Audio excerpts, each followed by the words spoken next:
it's not like Alabama cousin relation, if you know what I mean. Hard Rock. I'm good at this job. Well, you could argue that, but Hard Rock. And I don't mean to do that to be mean.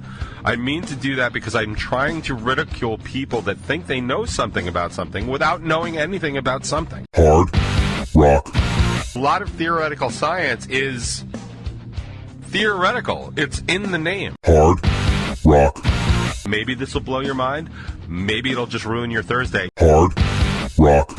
Don't forget, for a very long period of time, the Earth revolved around the sun. And as we all know, the Earth revolves around spoiled white kids. Hard Rock. This is what happens when people that are incapable of leading are leading. Hard Rock.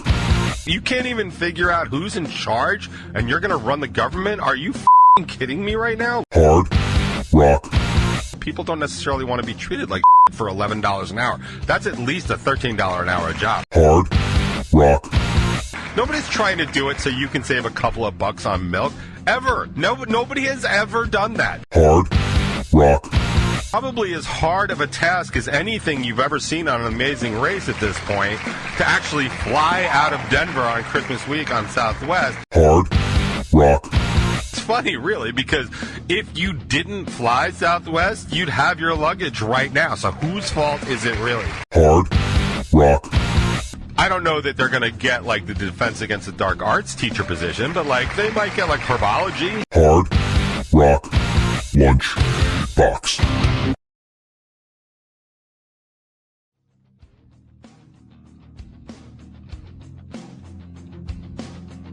What is up, everybody, and Happy New Year.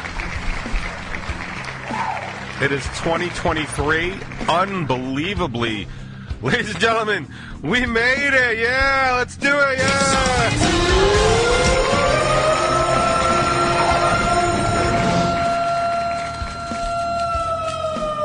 Sorry, just trying to figure out how to turn everything off, yeah! Haven't done that in such a long time. Some would argue not long enough, and those people would be correct, yes!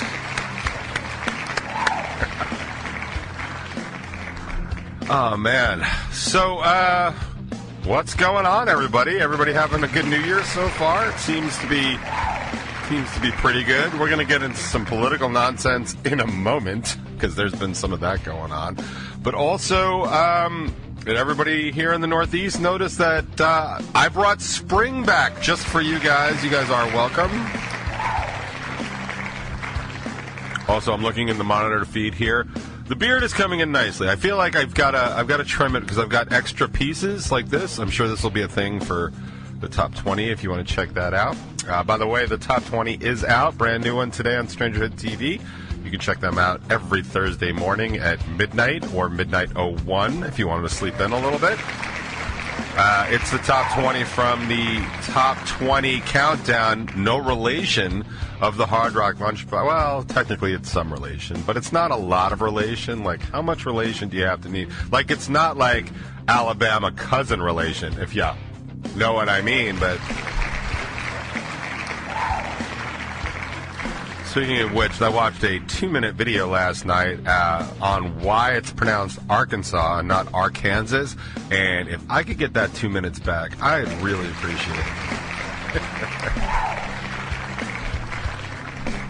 I do see a lot of really interesting and intelligent things on YouTube, like because it filter bubbles you, so like depending on what you're watching and stuff, but I have a lot of nonsense on there too. So. Yes. Social media, am I right? I want to bring back MySpace. Can we get MySpace back? I heard Tom was interested in taking over Twitter. Goddamn, that would be the greatest goddamn thing ever, in my opinion. Got quiet. That's better. Ah, man, I am just so damn tired. So, I've noticed a lot of people starting their new year with not necessarily resolutions per se, but they're doing their thing, doing what they do. A lot of people are just trying to be happier. Certainly people that I know are trying to do that and trying to let a lot of other stuff go, and that does not seem to be specific to this, group of people that I know. It seems to be a general consensus, which I think is funny because it is really the only answer to what's been the past 2 years of kind of like real awful behavior towards each other, like a lot of anger and a lot of hatred and stuff. And, even to the point where, like, I was at a job yesterday and I was, referring to, about perspective and perception. Like, there's a couple ways you can handle stuff that's really bothering you, right? Like, you can try and deal with it and make it go away, or you can not let it bother you, right? Like, that's really all you got. And what I found over the past couple of years is in the face of incredible obstinance by, a select group of people, you can't make a lot of it go away. Like, a lot of it really does kind of exist forever, It's, I didn't get to go into this at all, but it's kind of a funny, and, oh, by the way, before I even start that, the new Top 20 is out. I don't honestly even remember what we talked about, but please check it out, like it, and comment on it and stuff, and I'll get back to you in the comments at some point, because the Top 20 on Stranger TV is woefully underwatched, and in my opinion, woefully underutilized, but I don't know how to share that better. I suck at that particular job. I'm good at this job. Well, you could argue that, but I feel like I'm good at this job, but I'm not so good at the other job, and that seems to be pretty much the way my entire life works.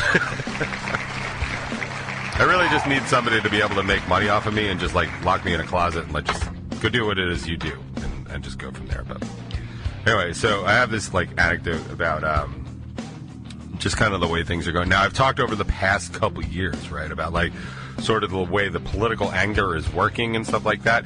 And that's, a lot of that's by design, right? And what's even more by design is the fact that the people in power are really not trying to stop it. I mean, for whatever it's worth, the people that think for a living are trying to offer up reasons for all these things, and people that are smart enough to understand those things can kind of see, oh yeah, that makes sense, and that checks, and people run stuff by, like, their common sense tests and their, sniff tests or whatever else you have in your life to kind of go through life knowing that you're kind of doing what you think is correct, right? Like, I'm proudly wearing my Flat Mars shirt because it makes fun of people that believe in flat Earth. And I don't mean to do that to be mean.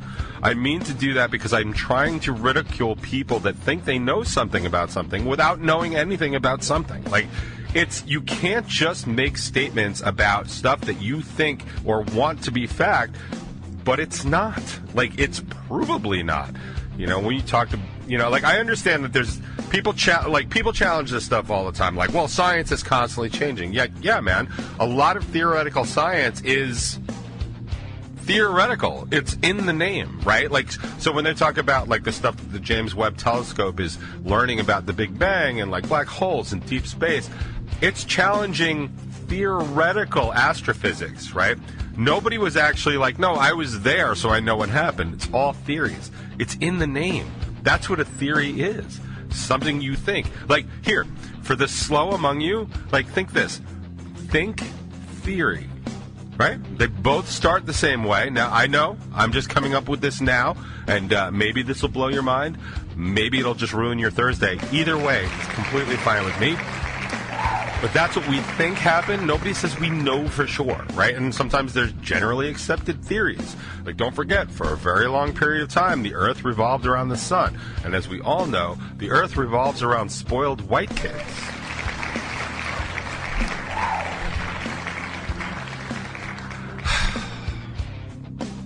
I have no idea what I was going to talk about.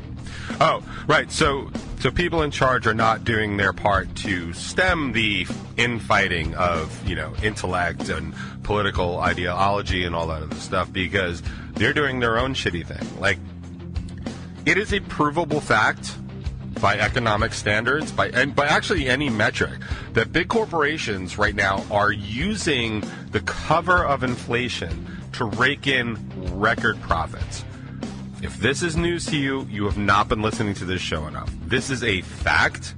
If inflation was killing companies like corporations, ExxonMobil would be charging $27 million for a gallon of gas because you'll pay it. you'll have to pay it because you have to go to work, right? Like, I mean, I suppose there's like some sort of cutoff at which point gas costs too much that you can't even go to work. And by the way, that's a child care issue that nobody seems to give a shit about, which I can't figure out. And that went back to like the Clinton days when Clinton tried to give more money to people on welfare and child care assistance, because what was happening is child care cost so much that it actually was cheaper for people to not work, because it would take it in Detroit, and I'll never forget this particular story, and I'm sorry I'm all over the map, but it is Thursday, and that happens sometimes.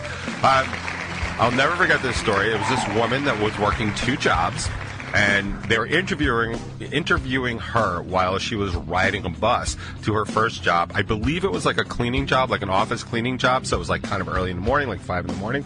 So she was going, and they were talking to her about like, you know, how much does like stuff cost, and she was making about $190 a week, and it was costing her about $110 a week for childcare. And she was debating at what point that was actually going to not be worth working anymore, right? So that's a whole other issue. But my point is, these corporations are using this distraction of inflation, and of course enjoying all the distraction of Democrats versus Republicans, which we really ought to talk about, because the Republicans are embarrassing themselves so bad, although they're doing exactly what everybody said was going to happen. Like, this is what happens when people that are incapable of leading are leading. Like this, it's been 2 days without a speaker. Like, they're supposed to be working for us. What they're trying to do right now is pick their favorite. Like, they're trying to pick a favorite. They're not even doing our work. They're trying to figure out who's in charge. Like, dude, this is literally the most ridiculous thing I've seen in my lifetime. Like, you can't even figure out who's in charge, and you're going to run the government? Are you fucking kidding me right now? Like, anyway. So these corporations are using the distraction of everything else that's going on. It basically gouge consumers, like Amazon and ExxonMobil and, you know, like Microsoft. Like, all these companies are making record profits, which basically proves that there's no inflation. And not profits by dollars, profits by percentage, right? That's actually why the stock market is starting to go up. Like, although the stock market actually reacts really weirdly. Like, as soon as there were a lot more people unemployed, the stock market went up. And the reason that is because with more people unemployed, that makes a stronger economy. And you need to go to at least Economics 102 to understand a bunch of that stuff. But I'm at the point now where I don't even remember what I started talking about, and that is hella not unusual. Distractions, corporations. Oh! Right, so corporations are doing all this stuff that they've always wanted to do, but they never had the cover of something like inflation. If you'll notice, most places are still talking about the customer, like the service delays and, you know, all that, like shipping delays and, you know, all that kind of stuff. That doesn't exist anymore, right? The only place that really kind of comes into play is when companies aren't hiring enough people, and companies aren't hiring enough people, A, because people don't want to work because it's not worth it all the time to work, and B, in a lot of places where the federal minimum wage has actually kicked in, or the state minimum wage. Like, if you're from Long Island, by the way, there was just an increase in the state minimum wage. New York City's had $15 for a few years, but the rest of the state just went to like 14 something. I bet you didn't even know that. I know I didn't know that. I also found out that Governor Hochul just nominated some really, really bad dude to be like the head of the judges in New York, and like, I've got to do some more research because that's not cool. I was not a fan of Hochul before, but man, I don't like that at all. Anyway, so they're using all this cover to do all this really messed up stuff. They're not hiring enough people to do the jobs, and yeah, there's a lot more people on unemployment, so people are available, but people don't necessarily want to be treated like shit for $11 an hour. That's at least a $13 an hour job, I think. So they really are going to have to pony up, but they don't want to, because the most expensive thing in any corporation is labor costs, especially if you have to kick in stuff like benefits, which are just through the roof. No thanks to the Republicans in Congress. Thank you very little. Also, they are now making all these changes and monopolies. Like, you'll start, if you watch, you'll start seeing how many companies like trying to merge. Like, Kroger's is looking to merge right now with another food thing. Like, that's bad. Like, we do not want companies to just keep merging because they screw you over. They'll say it's going to be cheaper. It's never cheaper, dude. If a food company, like if King Cullen and Kroger's merge, do you honestly think the price of bread is going to go down? No, they're just going to pocket more profit. That's why they're doing it. Nobody's trying to do it so you can save a couple of bucks on milk. Ever. Nobody has ever done that. Like, they just never happens. You can never trust a corporation when they tell you they want to do that. Sometimes two companies cannot stay in business unless they merge because they're losing money. That kind of thing I understand. But if two profitable companies want to merge, why do you think they want to merge? We're going to save customers costs. That's a load of shit, and you really should know better by now. Anyway, so over the holiday weekend, my littlest sister and her partner came to visit us, and she made the mistake of flying Southwest out of Denver. Which normally wouldn't be a punchline, but since it's actually probably as hard of a task as anything you've ever seen on an Amazing Race at this point, to actually fly out of Denver on Christmas week on Southwest, they finally made it. They routed through Nashville. They landed in LaGuardia at 3 a.m. on Christmas morning without their luggage. Yeah, why on earth would you need luggage? Right? So as much as I was kind of trying and like wishing that Southwest would be cool about that and send like pictures of their luggage, like having a great time in Nashville, they didn't do that. What they actually did is, since Leah had flown in so late and basically had a 15-hour journey from Denver, which isn't actually all that much less than you could drive. I'm kidding. It's a little bit more than that. They had this whole adventure. And then they decided to not wait online with all the people that had lost their luggage at 3 a.m. on Christmas morning to fill out the paperwork required to do all that, to get their luggage back. So they decided they would just go to the hotel, and then they would go in the morning on Christmas Day and try and do all that. So they did all that, and eventually they got an email, a really nice email from Southwest, basically saying, like, well, you didn't fill out the paperwork at the time that your luggage was lost. So basically it's your fault for losing the luggage, to which I almost passed out and died laughing. I've seen corporations do a lot of shady stuff, but my God, being like, well, you know, if you think about it, it's funny, really, because if you didn't fly Southwest, you'd have your luggage right now. So whose fault is it really? It's been well over a week, and I am still laughing about it. So much fun. They did eventually get their luggage back. Days later, I might add. We had to lend them jackets and stuff because they didn't have any luggage. That's just how that kind of works. But Southwest will probably be under some sort of congressional investigation, and nothing's going to happen because nobody cares. Everybody forgets, and everybody will be on to the new thing, like why Kevin McCarthy can't be Speaker of the House, and why you have 20 Republicans that are basically just being dicks. I mean, I'm fine with a dissenting minority in both parties. Like, I actually kind of find it funny that this is like the first time the Dems have been completely unanimous again, you know, on any issue actually, but every single Democrat in the House is voting for Hakeem Jeffries, who is the Democratic leader and currently the minority leader of the House. That every single one. And actually, I guess since he's getting all the Democratic votes, I guess he's getting the most votes in the House for Speaker. There is no way they're going to let a Democratic Speaker, a Democratic member of Congress become Speaker of a Republican House. There's just no way. But I will say, and I don't watch a lot of her interviews because, frankly, AOC is just like a bit to my left. And sometimes she's very much to my left, and I don't like that at all. But she actually said something really interesting. She said that so what's happening now, if you don't know, if you haven't been following, is that Kevin McCarthy is making all kinds of stipulations to these 20 really hardcore extremist Republicans. I mean, these are like Matt Gaetz, you know, the sex trafficker from Florida, and what's her name, Lauren Boebert, who is like probably the dumbest member of Congress in history, although Marjorie Taylor Greene does give her a run for the money, but I don't know what the exact rankings are, but like she is making these concessions.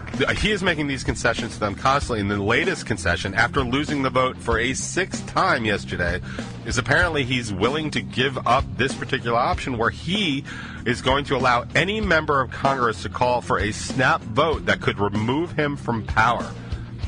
So if he's not doing something that Matt Gaetz wants, which I assume is trafficking 17-year-old girls across straight lines, because that's all I really know him for, he can call for the removal of McCarthy. And if everyone's kind of got enough sand in their vagina that they don't like him that day, they could remove him as speaker, and then we'll be right back here again doing the people's business.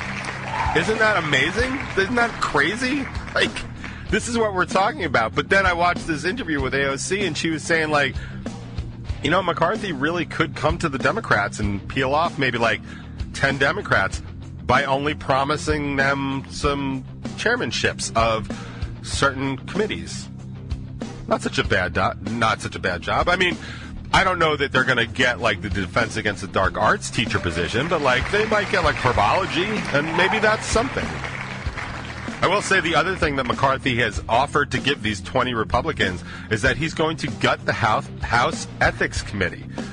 Now, I don't know if you can put all those words together, but the House Ethics Committee is a committee of people that investigate ethics challenges or questionable ethics charges in the House of Representatives. Like, these are the people that like are going to go after George Santos for basically lying his way into office.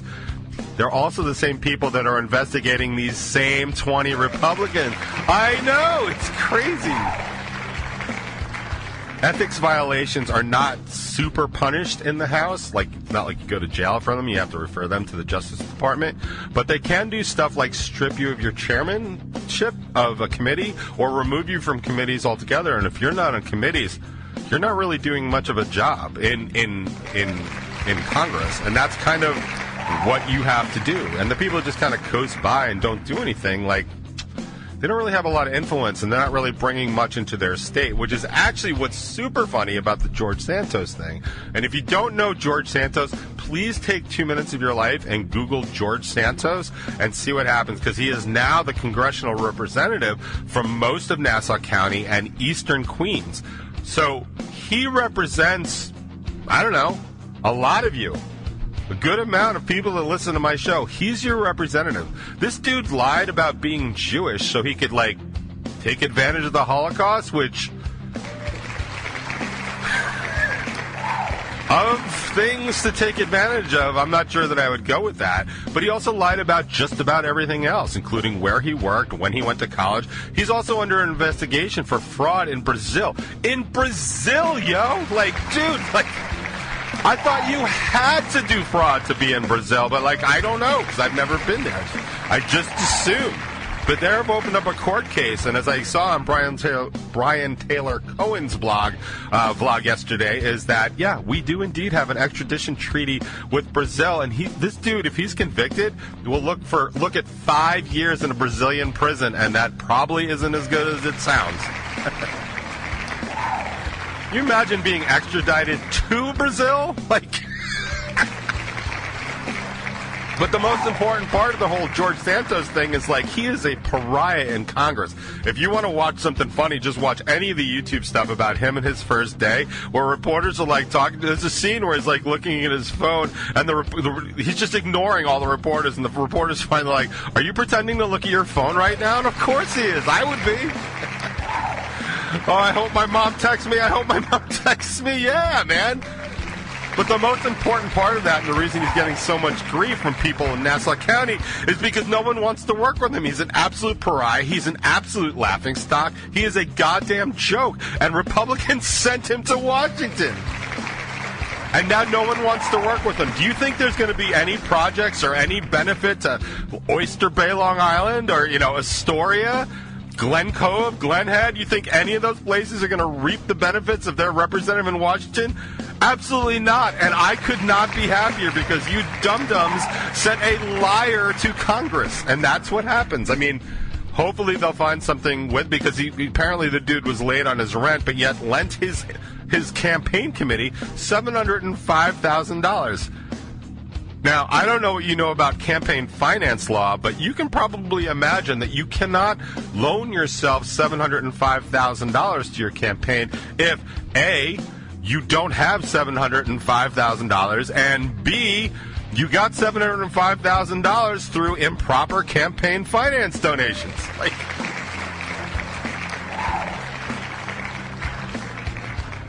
I didn't even get to any of the good stuff I wanted to talk about today. But I wanted to say, everybody that's trying to turn this stuff around and let stuff go and just kind of enjoy life and not be as mad as I am on a regular day, on a regular basis for absolutely no reason about stuff that really doesn't matter. Like, honestly, good for you. I'm super proud of you. I, myself, am still a work in progress, but it's going to be a long year, man. And I've got till December 31st to figure it out. So that's where we're at.